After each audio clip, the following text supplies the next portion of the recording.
Hello, ladies. Welcome to the show. Please introduce yourselves. Where are you located and what is your occupation? Kelly, you're up first. Where are you located and what is your occupation? Hi, everyone. I'm Kelly. I'm from Philadelphia, Pennsylvania, and I am a scientific regulatory tech writer um, with a biochem background, but I don't really do any lab work anymore. Awesome. Welcome, Kelly. Nicole. Hi, everyone. I'm Nicole Sanders. I'm located in Phoenix, Arizona, and I would like to, I don't know, call myself a mompreneur because I'm a woman that wears many hats. So, Awesome. Welcome, Nicole. Brittany. Hi everyone. My name is Brittany. I reside in Atlanta, Georgia, and I am an entrepreneur. I wear many different hats too as well. But one of the top three I would like say my best or capitalized on was massage therapy, modeling, and actress. Awesome. Welcome, Brittany. Cassandra. Hello, everybody. Hi, my name is Cassandra. I actually am based in Atlanta, spending a few weeks here in the Philadelphia area. Basically, I do acting, hand modeling, and some of I would call under the umbrella of power eating, helping people to eat better for life. Welcome, Cassandra. Hi, I go by Duffy. It's my stage name. I'm an actor, model, and DJ with multiple disabilities from Pineville, Pennsylvania. Awesome. All right. Welcome, Jeffy, and welcome, ladies. Let's dive into these topics. An Arizona woman gets trapped in a Tesla when the battery dies. Warning tonight for Tesla owners or anyone considering buying one of the electric cars. A Valley woman says she got trapped inside her Tesla and couldn't get out. Gary Harper's here, and she is not the only one this has happened to. Yeah, just think about this. You get inside of your Tesla, if you have one, the windows are up, the doors are locked, you can't start the car, and then you realize you can't even get out of your car. You are trapped inside. Not to mention, we have this heat warning going on right now. What do? That's exactly what happened to this viewer. Luckily, she did not panic. She kept a cool head, but apparently this can happen to a lot of people who drive a Tesla. Okay, so this is a Tesla Model Y 2021 model. Diane has owned her Model Y Tesla for about 3 years with no serious complaints. Pretty happy. It's a fun car to drive. But that changed last month when she tried to go for a drive. So it was fully charged. I went, unplugged the car, went to get in my car, shut the door, and everything just shut down. I couldn't open windows. I couldn't unlock the doors. I was just trapped. Yep, you heard right. Diana was stuck inside of her own car. She went to check the owner's manual to try to figure out what was going on, but that was impossible because the glove box wouldn't open either. I called a friend of mine in the neighborhood. I said, can you please come over right away? I'm trapped in the car. He came over. He couldn't figure it out. He says, no way to open the car from the outside. Diane got on the Tesla app and requested emergency roadside assistance, and eventually they let her know through a text message that there's a secret latch to open the door. Once she located it, Diane was finally able to get out of her Tesla. It's scary. It's very unnerving to say the least. Diane's not alone. There have been numerous reports of Tesla drivers being trapped in their car when the battery dies and all the electronics shut down. Here's the problem. Like most electric vehicles, Teslas have a main battery that powers the car, but also a smaller battery that powers all of the onboard electronics. That includes the door release and the power windows. When that battery dies, the doors and the windows won't work. There is no warning when it's low or about to go out, so it just shuts down. So where is the secret latch? Well, you'll find it located on the armrest, but it's on the underside and it's completely unmarked. You don't even know it's there. Put your hand in here and pull up. Diane had no idea it was even there. She says she's talked with several Tesla owners over the past few weeks, and they don't know about it either. She'd like to see Tesla do more to educate drivers about such an important safety feature and believes the company should make a change. But to me, it seems that the default for when you lose power should be windows and doors open, not lock. It should be the reverse logic. That I don't understand. Hello, my name is Katrina Herman.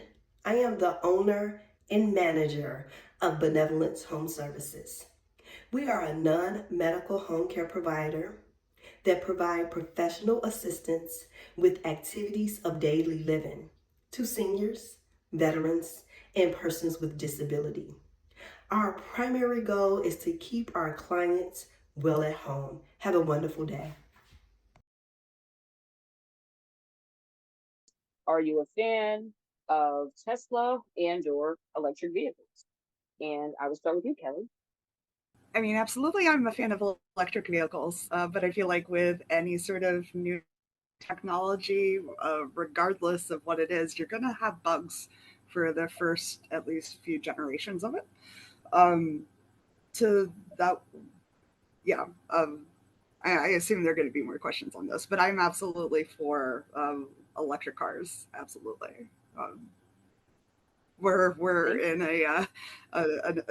another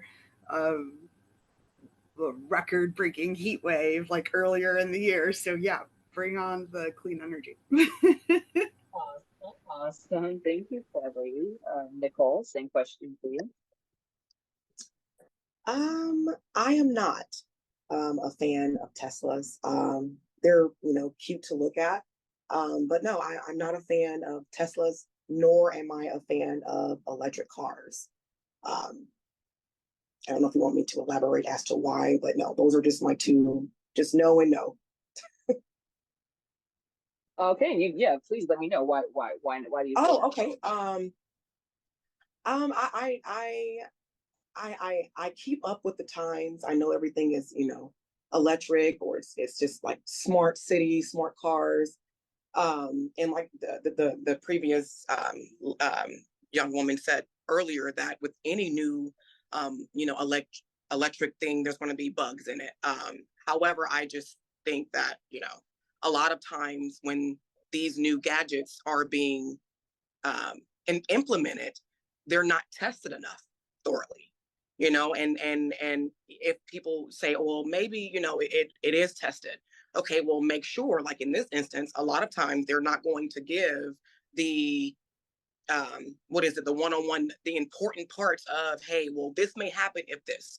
And I feel like certain disclosures are left quiet unless the consumer speaks up, and say, hey, well, I wasn't told this, but it's only after they've encountered that bug or that issue.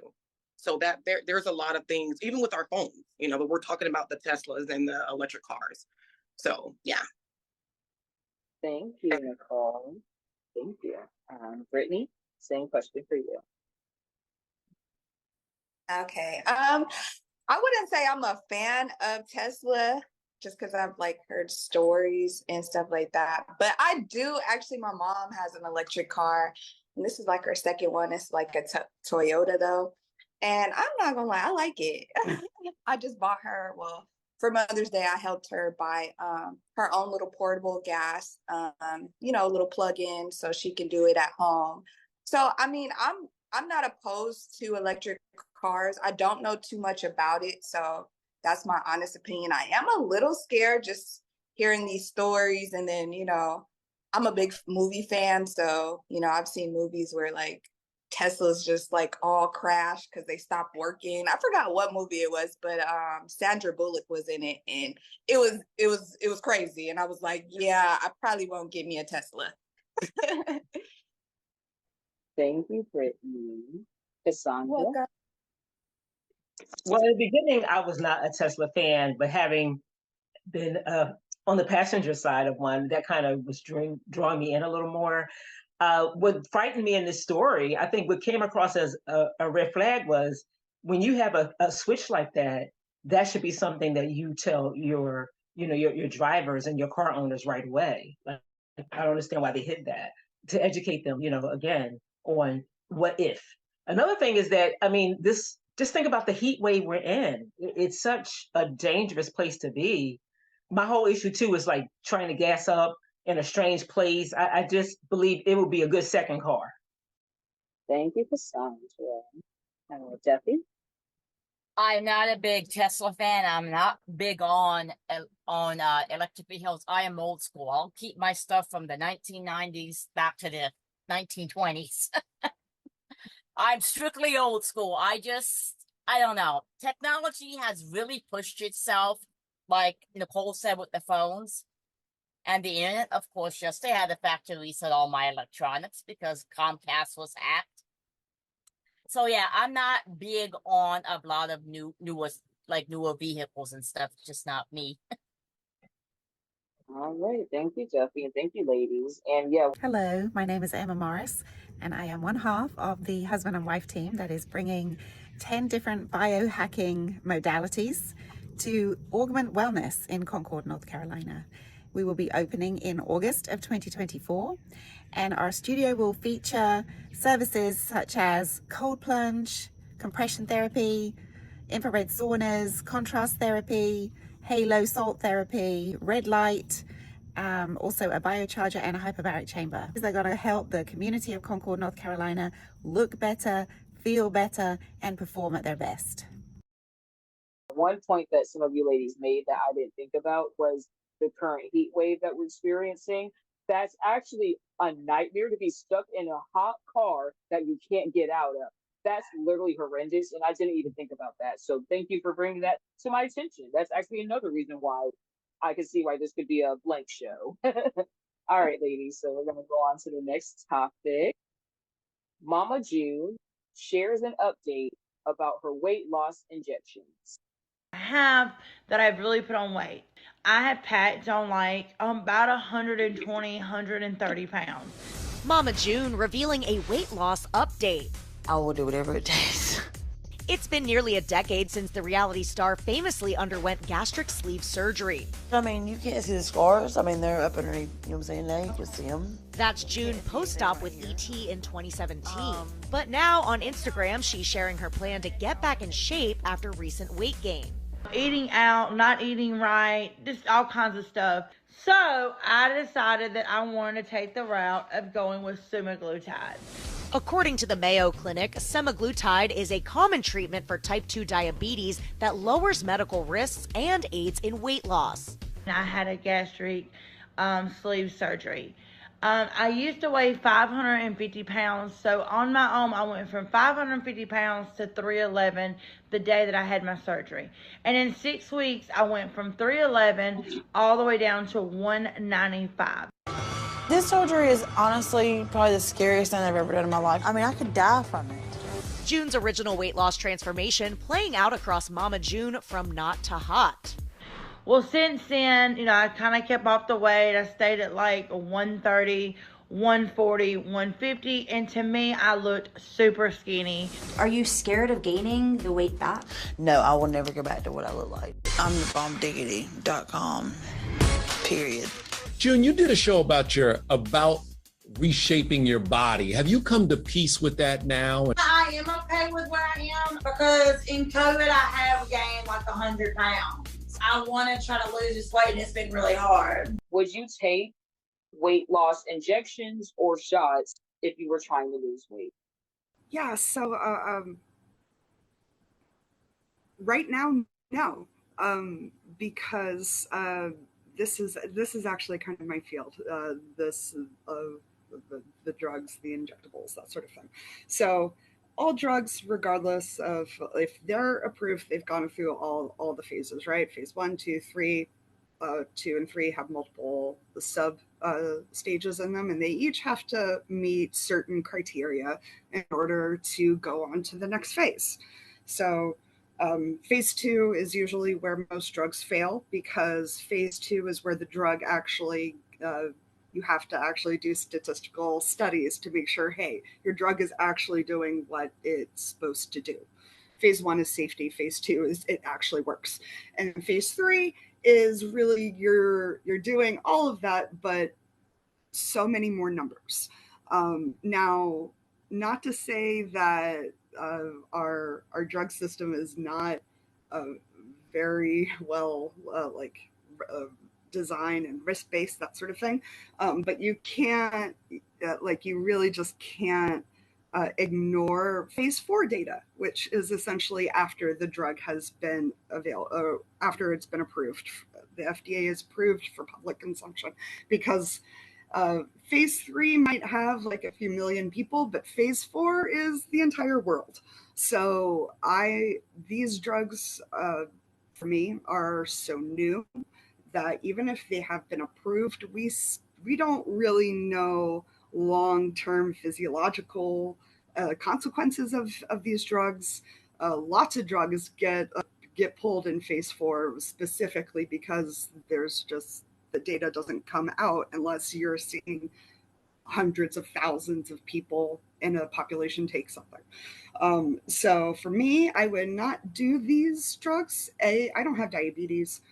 B, I feel like everyone in this world has some sort of weight or food problem, and it's not necessarily going to be, for me, it's not necessarily going to be solved with an injection. It's going to be solved with therapy and a lifestyle change. So while I am very aware of the whole weight loss industry and whatnot, that whole 6 years ago, LGBT immigrant from Russia arrived in America with no friends, 10K in my pocket, and zero English. In 5 years, we worked with Department of Education, museums, libraries, schools, parks, and blah, blah, blah. Crazy Science is not the story of my success. It's a story of each team member, journey, and transformation. Anybody knows the science explanation of it? Going from not to hot is more worrisome on my end. So very long answer is essentially no. I don't see myself taking them just for weight loss. If I'm really worried about my health, then it's going to take a harder solution for a harder problem. There's no quick fix to hard problems. So thank you, Kelly. Brittany? Well, this is kind of a simple question for me.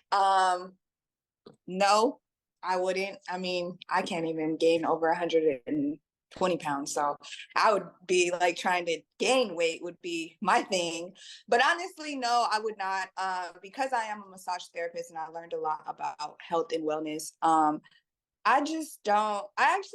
Me and my like friends, we go back on this topic because it's like something that's big in, my generation. It's like, a lot of people think you can just fix things by injecting or putting foreign objects in your body to make it, I guess make it to your appeal, I would say. But honestly, it always ends on the bad side. So it's like you got to really educate yourself and know what you're putting in your body, because we have really a lot of natural healers in our body and outside. You could just go outside and like I was agreeing with Kelly, like work out, just do the natural things. So I'm really big on, I don't even take medicine, you guys, so I'm really big on natural, like natural stuff. So yeah, it's a no for me. Thank you, Brittany. Cassandra? Yeah, Brittany, well said, and also Kelly, because I'm looking at it like this. You try these quick fixes and they're going to haunt you in the long run. Look at all the side effects and look at how, there's so much when it comes to especially Hollywood.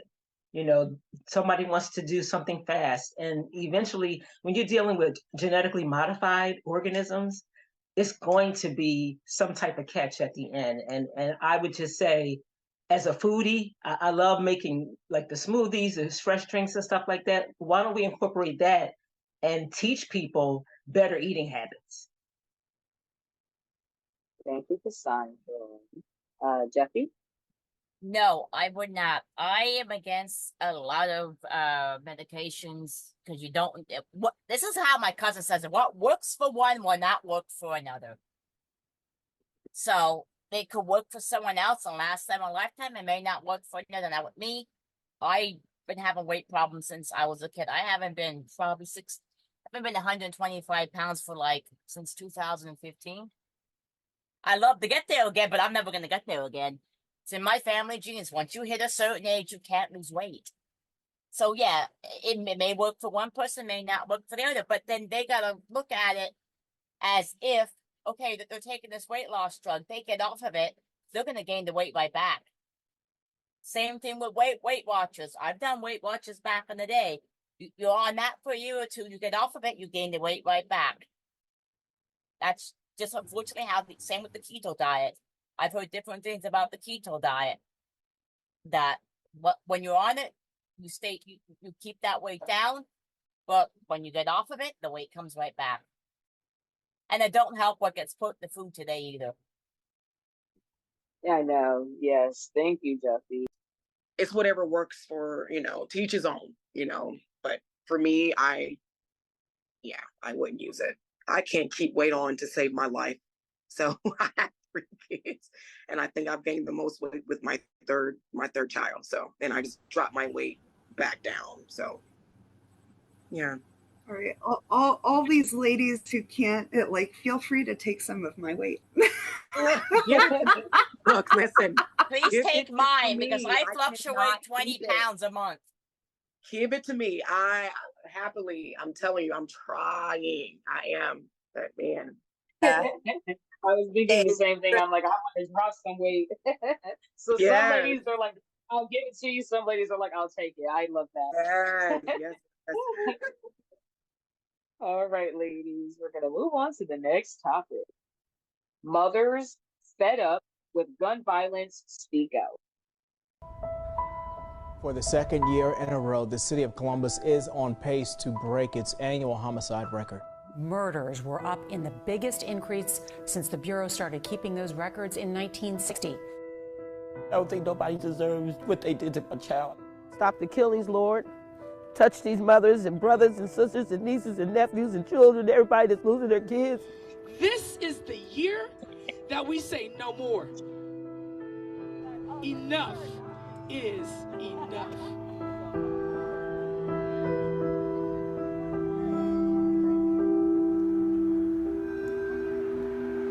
Everything was going good, and they started growing up. I think I just had a panic attack when Jaleel got ready to turn 16.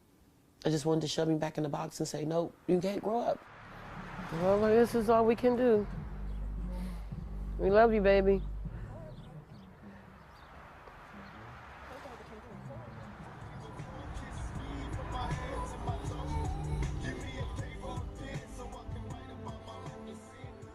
He called me on the phone. I said, Ron, can I come and stay with you for a couple weeks?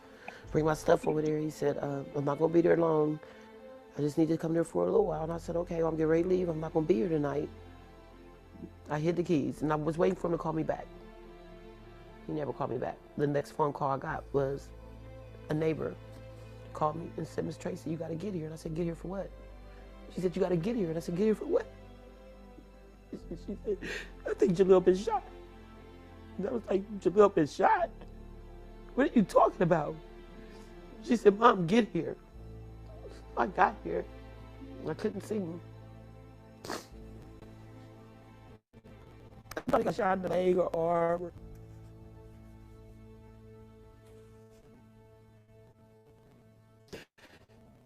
Oh my God.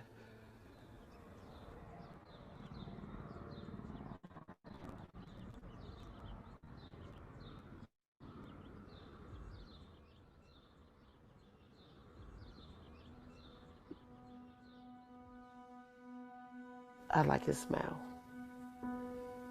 He had the big cheeks, full lips, long eyelashes, big eyes. He was on his way to get his life together. He's everywhere in my house. This is the cemetery. I love you. I'm hurting. So it's hard for me to really care about anything right now. I'd rather just drink and pass out and go to sleep. If I could sleep all day, every day, I would.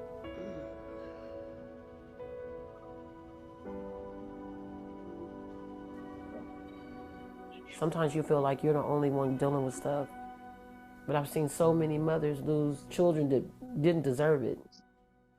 Sisters Soldiers, this is Melissa Thomas St. Clair, founder of Mothers of Murdered Columbus Children. We are mounting up to support the families who have been affected by the violence in the city of Columbus. Do you understand that we are here in the community to cover you? We are here. Prayer, positivity, peace, and protection. The orange berets is our signature. So when you see these, you see a mother who has lost a child. Because I'm gonna tell you something about this violence that thinks that it has its ugly claws in our city. Hate is driven out by love. Darkness is driven out by light. This is the year that we say no more. Enough is enough. What should be done about the ongoing gun violence in this country? And I will start with you, Kelly. I mean, I did say this last complicated problems require complicated solutions. This is not a one shot hits everything. I feel like my biggest thing is that we are too gun crazy in this country. We have Second Amendment writers, and it's like, okay, if you actually read the Second Amendment, it means you have the right to bear arms in the form of a militia against the government.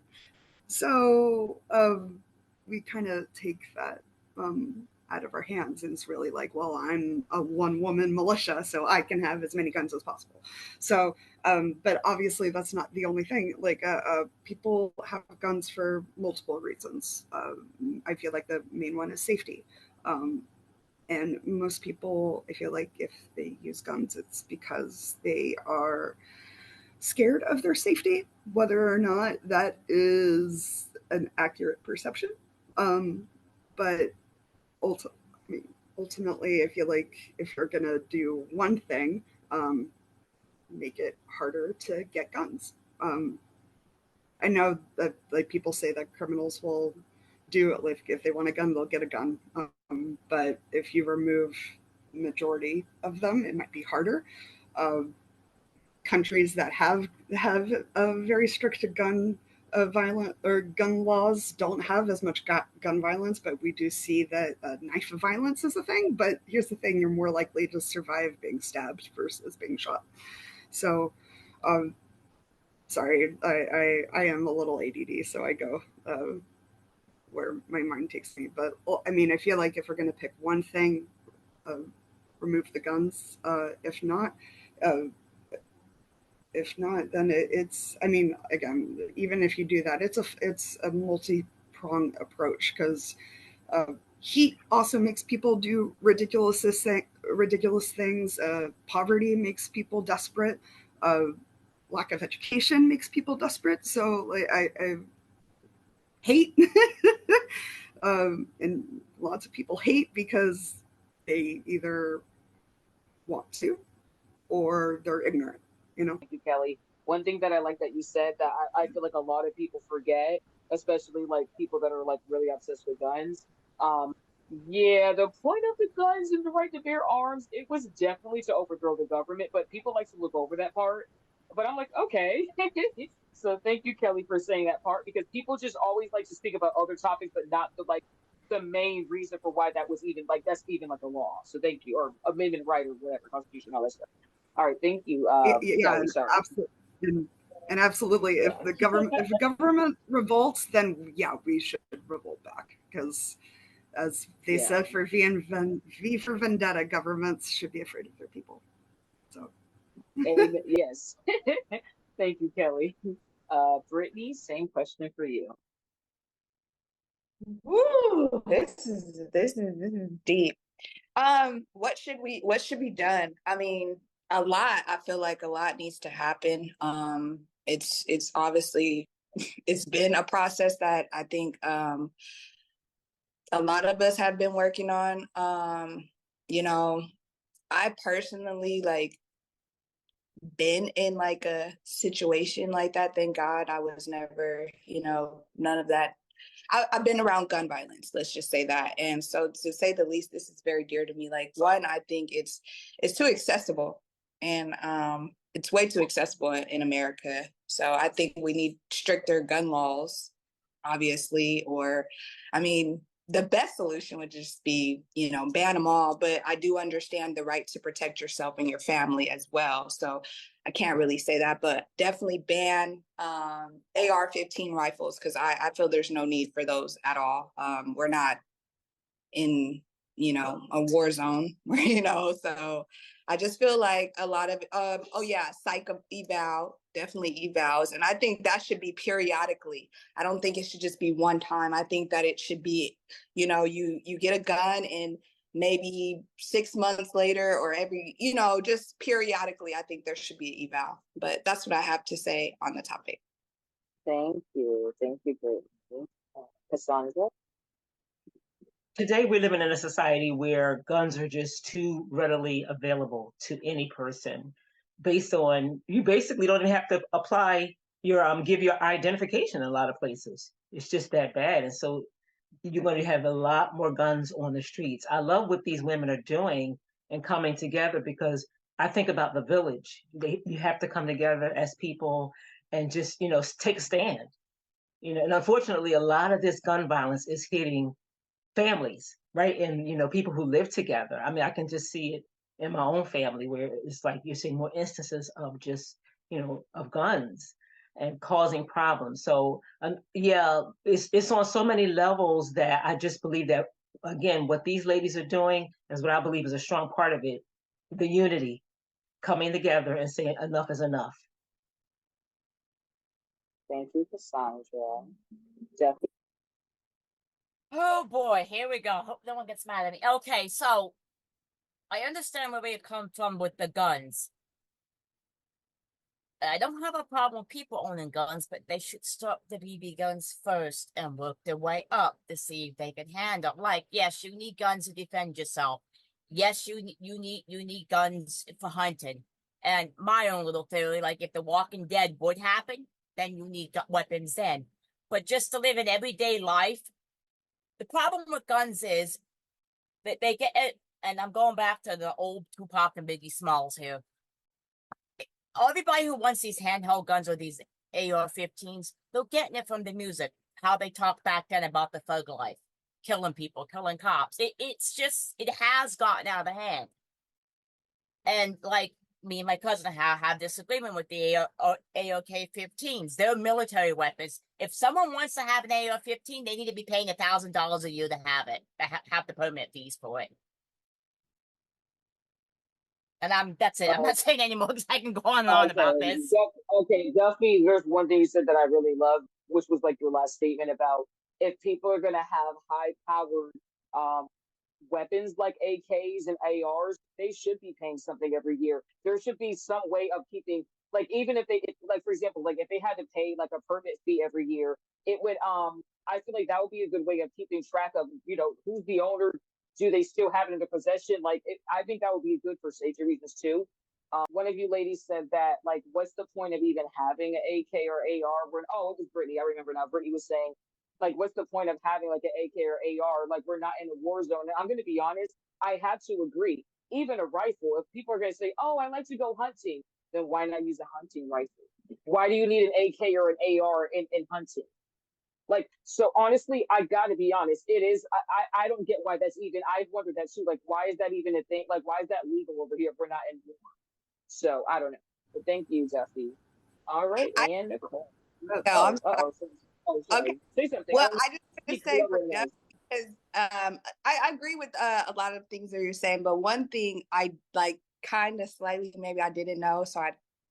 Anyways, the whole Tupac and Biggie situation, when you brought that up, I think it's a lot of miseducation too about the rap music and everything, because thug life actually means the hate that you give fucks little, it fucks infants basically. So rap is one in itself, it's, needs to be obviously worked on, but the police brutality within rap came from the police assaulting Black unarmed people. So that is an underlying issue just that goes on today, so I definitely, I really feel like it has nothing to do with guns at all. So I just had to say that. That's all. School shootings. those tend to not be people in the inner cities. So I think my question would be to you, Duffy, why do you think that's so prevalent in areas that frankly are not the hood or the inner city? Like, if you don't have an answer, that's fine. But I was just curious to know what's your take on that, because that's actually not in the inner city. Like, the school shootings tend to be like not in the inner city. So I don't know if you had a comment on that. No, I was Okay, just yeah. making a point. Like, some people take it with the music. Like, okay, they're using guns in the music, so we should be able to use these guns in public. And I had no offense. I love Tupac and Biggie Smalls. They're like my favorite two rap artists. But like my cousin's grandson made a point the other day with all these thieves, and people. There was an incident down the road here that someone broke into a soda machine. And he said it's these kids listen to this music about the thug life, and they're acting like what they hear in the music. Like, yes, I agree with you, Brittany, on that. It's the education. And I actually did one time look up the meaning of what a thug was, and I think it was the Urban Dictionary. And correct me if I'm wrong here. It said it means you're bringing yourself up from having nothing, but there's different meanings to it as well. So it's like, yeah, how are you supposed to like interpret some of this stuff, And it's like, and you have these young kids, the way I say, young punk kids, listening to these musics, and them thinking, oh, we can have guns, we can go do that. They do it in the music, and they've been raised from little enough to not believe the music. You just can't win. Exactly. Thank you, Jeffy. Nicole, same question for you. So you ladies, all of you ladies had wonderful points of views when it comes to this topic. And I agree with every last one of you. Okay, let me just start by saying that. To add to what everyone has been saying, Brittany, when you said about the psych eval.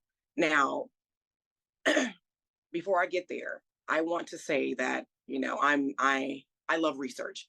I'm a big human right activist. So, knowing your rights and what, your liberations are, that's what I do. I educate. So with the Second Amendment, like you said, it's for, being able to protect yourself against the government. However, I'm going to have to, say that Duffy does have a point of view when it comes to the music. I was just talking to my husband about this in our community. Okay. If you listen to the music, I don't care how far you want to go back, that's it.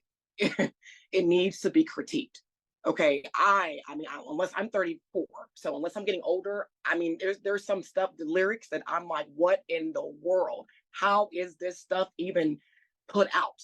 And people fail to realize that there's power in everything, the words that you say, but it's definitely power in the music that we listen to. So if you have kids or even adults that don't have substance in them, but they're listening to music that's on a low vibrational level, or they have the different frequencies that keep you vibrating on a lower, meaning hate, right? Those things come from vibrating low. So if you are listening to that music and you don't have substance, what are you thinking? If you are full of hate, you're listening to music that's saying, oh, I'm gonna kill you, I'm gonna do this, I'm gonna shoot you, I'm gonna do this. Where do you think what's going to enter into your subconscious? And people fail to realize you don't know what you're capable of doing. We live in a society where, oh, I would never do that. I would never do that. We're always saying what we wouldn't do until we're put in those situations, right? But if you're not coming from a place of hatred, right, then you're going to operate and you're going to move entirely different. Like I said, guns, you have to protect yourself. I'm a country girl, so I was fearful of guns. But my dad, he made us, learn how to use it just in case. And you know what? He said something to me and it stuck with me. He said, Nicole, I want you to always remember this. And I want you ladies to remember this too. Guns don't kill people. People kill people. Just like water don't kill people. When people panic in that water, they does that make sense where I'm going with this? So, I like I said, there's a lot of factors that go into, hey, the actions of what people are doing when they're under a certain type of influence mentally. Okay, when you're listening to music, when you're doing anything, there's certain things that you're that how can I say it? Like I said, there's things in the music, if you're listening to it over and over and over and over again, or if you're around people that are full of hate, I don't care what color you are. If you're not full of substance, if you're not thriving on that love, that stuff can seep into you.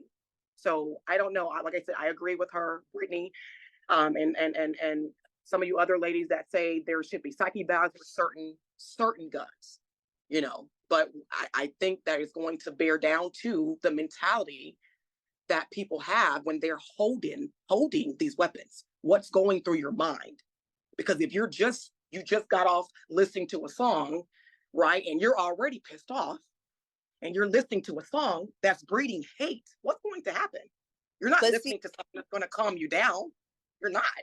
The people are listening to things that's fueling the part that is asking for that aggression or that strike. So it's just a constant state of being aware and knowing what you're being intentional. I don't know who mentioned that, but being intentional. I don't care what kind of gun it is. What are your intentions in using these weapons? And I'm done.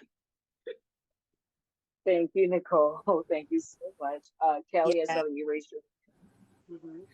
Yeah, so like I do want to go back to the music. So I feel like music, video games, these are like the red herrings of especially like school shooting situations where I feel like Nicole and Nicole, you really hit this on the head. It's not necessarily the music. It's who are you listening to this music? I'm a huge metal fan. I love metal. I love KMFDM, who were one of the influences of the Columbine massacre. But the reality is that actually metalhead, like I love going to metal shows. I don't listen to like white supremacist music or anything like that. Like I like listening to, I like going to shows and like getting my anger out because I'm not a wrathful person. But that's to say that like someone who is angry, yeah, they might listen to that type of music, but it's not the music has always been there. And it's really the anger and the response that these people have. There was this study that came out, I think it was last year, that looked at like a bunch of school shootings that happened in the US. And the one thing that most of these shooters have in common is they are suicidal. And like that, at least for me, was really interesting because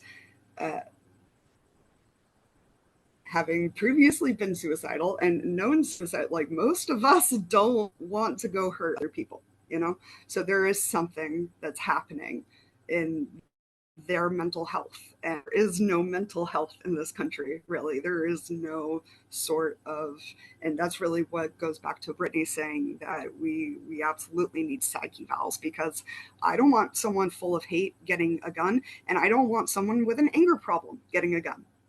So having those psyche valves and having them on a regular basis, I think that's brilliant. So thank you, Kelly, and thank you, ladies, for your heartfelt answers. I know that's a tough topic. Thank you, ladies, again for your input. All right, ladies, so we're going to move on to the last topic. The Los Angeles School Board approves a ban on cell phones. Entire school day. The board just held a vote giving the proposal the green light. KTLA 5's Lauren Lister live in the Westlake District with the details. Lauren? Yeah, Glenn and Lou, as adults, so many of us are constantly checking our phone. Well, LA Unified board members say so are students during the school day, and it is a problem, even using words like addicted. So what are they doing about it? Well, just a short time ago, they passed a new policy where they will ban cell phone use during the entire school day. The board member who introduced this, citing the negative effects, what research shows can be the damage, and also saying he just sees students glued to their phones. They're surreptitiously scrolling in school, in class time. They have their head in their hands walking down the hallways. They're not talking to each other or playing at lunch or recess because they have their AirPods in. And, growing body of research now that smartphones have been more ubiquitous for about a decade is coming out that's crystallizing these deleterious effects, the harmful effects on students' academic achievement, on their mental health, on their physical health. At this morning's meeting, a number of parents, teachers, and board members sounding off and expressing overwhelming support for a phone-free school day. Some, however, did cite concerns with enforcement, concerns that staff would have to spend too much time fighting with kids over phones and being the cell phone police. Some also cited concerns from parents about being able to get a hold of their children during the school day, and also concerns about making sure consequences are equitable. A student weighing in saying they should be able to give input on this because students aren't going to like it, so they should have a platform for input. Board members say they will. The new policy is going to be formed over the next 120 days with the input of stakeholders, including parents, students, staff, and experts. And it may vary school to school, they say, exactly how it's implemented. Kids may have to put phones in their lockers in some schools or a sealed bag. Those who favor the policy say it would lead to less bullying, more communication with each other at school, and better learning. This Venice high school math teacher talking about how tough it is to police phones, even when kids aren't allowed to have them in her class, with kids always trying to sneak a peek. This year, even with a very strict no cell phone policy in my classroom, it was an uphill battle. Managing student use of smartphones is now, like as a classroom teacher, is now more like running a nonstop marathon. It takes a lot of energy and it's really hard to keep up. Do you agree with California banning cell phones on school grounds? Oh, phones. With kids, I have to give just a quick an experience while my husband's gone. So and I'm being transparent. I know I don't know you all personally, but we're all women, so this is our safe space. So he has a 17-year-old with his former wife. So she came to live with us, and guys, when I tell you that she was glued to her phone, like even when we would go out to eat, okay, like when the server would ask her a question, there wasn't communication at all. It was just looking at her phone like this. And I'm in my head, I got out of my head and I had to speak, and I'm like, wait a minute, hello, like she's talking to you, like phone down. So my choice would be that it would have to come down to the school board getting the consent from the parents. Because again, it's a flip side to it. If something were to happen in those schools, you want your children, if you have kids or nieces and nephews, if you're the next, to kin for them to reach out to, you want them to be able to reach out to someone outside that school to let them know, hey, this is happening. And if they aren't able to do that, then what's going to happen? So yeah, you got to weigh your pros and your cons. I can see how, when the one guy, the board member, was saying that it's affecting their mental health. Yes, it is. Yes, it is, most definitely. But like I said, in this time, it needs to be balanced, and the consent needs to come from the parents, and the parents need to evaluate their child's mental state. If their child has an addiction, and you can tell if you're in tune with your kids. I know as a mother, my kids don't even have phones, and I let them know I have a 3-year-old, a 7-year-old, and a 9-year-old. The most they have are smart watches. That's it. And they ask me all the time, mom, can we, dad? I'm like, no, I don't care what you see everybody else doing. Over here, you're not getting access to the internet until you fully know who you are. So that's it, guys. Thank you, Nicole. Jeffy? I have two opinions on this, and I hate these things. This is what I want to do to them. I'm 38. Nicole, you're 34. I don't know how old you are, Caroline. I don't know how old you are, Brittany. And I'm sure, Cassandra, you were a mom back in the 90s. We weren't allowed to have these. You know what? We were told to get the hell outside and go play. I hate phones. They hack you. Like yesterday, I was locked out of social media for 2 freaking hours because my phone was, so I had to reset the phone. And I find myself being glued to it too with when I'm on my acting class. If she's not talking about something that doesn't keep me in, I'm on my phone. So now I have to put the phone in the room when I'm on class or I'm stuck on the phone. They are trapped, but basically, but I do agree, like, yes, if they want to have the phones at school, the teacher needs to have a basket on her desk for them. We weren't allowed to have them. I mean, yeah, we were allowed to have them in school, but we had to have them shut off. Like when I graduated in 2005, our phones literally had to be turned off. Out of sight, out of mind. Like, it's gone too far with the whole technology. Like, I'm to the point I hate Facebook. I just want MySpace back. Give me MySpace back. Give me Instant Messenger back. And give me Windows 95 back, and I'll be happy. I just don't like technology. It's just bad. It is like my goddaughter. When her mom died, she wasn't her mom's phone I paid for, and her phone number, fine. Well, she keeps losing phones, and she gets stuck on this Roblox game, and I'm always on her about it. Well, she lost her phone. That phone about a year ago. I said, I ain't replacing the phone until you can realize what a phone's for. I'll still pay the bill, but I'm not replacing it until you realize what a phone's for. So she keeps asking me, Mama Dee, when are you going to replace my phone? I said, when you can start listening and know what the hell a phone's for. Because it's ridiculous. Should be on the phone all night. I get phone calls, waking up at 2 o'clock in the morning on the phone. Because she's on the phone. It's ridiculous. Now her grandmother got her phone. Like, it's defeating the purpose here. But yeah, I think everything needs to go back the old ways. I'm sorry. It's just ridiculous. Thank you, Jeffrey. Thank you. Cassandra? Well, they are called cell phones. It's like an imprisonment. It's a real cell. So we have to, as people, learn how to, it is a balance. It definitely is a balance. And when we do TV work and stuff like that, many times they take our phones and they do put them up from us. And these are responsibilities of us as parents. We do have to take a better approach. And we can have a no phone zone sometimes because it's getting to a point where it is so out of hand. The cell phones are basically, it's like a jail, and it's raising our kids. So we just need to really come together and think about, what can we do to stop this? It's just crazy. So that's all I can think of right now is that, there has to be a balance, especially in the schools. These teachers are already taxed with so much. And you imagine them fighting over phones, that's just way too much energy. Thank you, Cassandra. Brittany?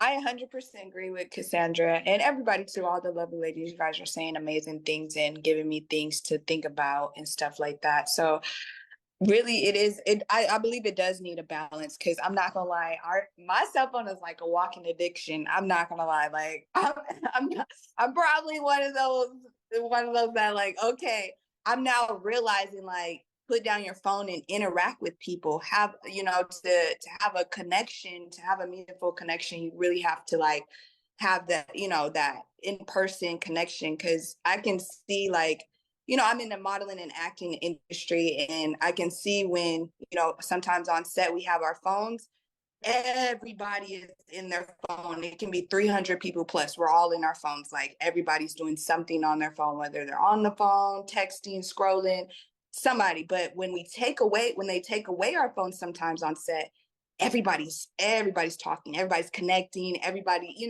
it's amazing to see it like live in person, honestly, like, and be like, wow, like it's so crazy how this affect the phone, the effect the phone has. But to answer the question, I think, like I said, I agree with Cassandra. I think there should be a balance. I do think that they should take the phones. I don't think they should micromanage them because I agree with Nicole. If some emergency happens, you do need to be able to talk to your, your child, or your child needs to be able to talk to you if something's going on in the school. So yeah, I definitely think it's just like has to be a balance where, because I don't have kids yet, but I know one rule at my table, when I do have kids, is going to be no phones at the table. So yeah, that's all I got to say about that. Thank you, Brittany. And Kelly. Kelly, what are your thoughts? So, first, Cassandra, the cell, fantastic. I've never heard that. That is, it's quite apt though, because it really is a cell. You know, brilliant. I loved it. So I don't think, yeah, I like it. They definitely have the right idea in creating a balance, but I think they're starting too late for high schoolers. You definitely, and also, why don't we tell the children, hey, this is not good for you? We talk to them about so many other things, you know, like we talk to them about racism, we talk about alcohol and meth and coke. So why wouldn't we just add the internet to this list? Because social media is, it really is dangerous for them. We are seeing more studies that that dopamine rush that they get is just as addictive as doing cocaine or being in love. It, they're very addictive processes psychologically, and us as adults, we have no chance. So why would we think they have a chance and we don't even tell them about it? So I think we definitely need to start younger, because screens and social media and internet is a part of internet is a human right now. So we definitely need to be talking to our children way earlier. They don't necessarily need to know like all the ins and outs of the internet in elementary school, but we definitely need to be telling them, especially in middle school, hey, you're already dealing with puberty and shit. Just imagine that your depression is going to be so much less if you're not comparing yourself to all these other people on social media, because we all put our best foot forward, and our best foot forward is there to make other people feel bad, especially if you already don't have that confidence. So I think they have the right idea, but I don't think they're going about it logically. I think they're trying to put a band-aid on something that they really need to start talking to the kids and their parents about their psychological well-being. Because yeah, we're getting to this generation. They have experienced a once in a lifetime event every year of their lives, and they can't communicate about it. They feel alone. So if children are the future, then we need to include them. um, that being said, if they are going to take away phones, um, yeah, I don't see how they can enforce it. They're going to tell to Cassandra and Brittany's point, they're going to ask already overworked teachers who are teachers, psychologists, sometimes they're security guards, and now they're the phone. Yeah, it's not reasonable. It's not realistic for teachers to be able to enforce this. Thank you, Kelly. Thank you so much. And thank you, ladies. Well, I enjoyed speaking with you, ladies, and I look forward to meeting up again. Like, comment, and subscribe to our YouTube channel to join our next conversation.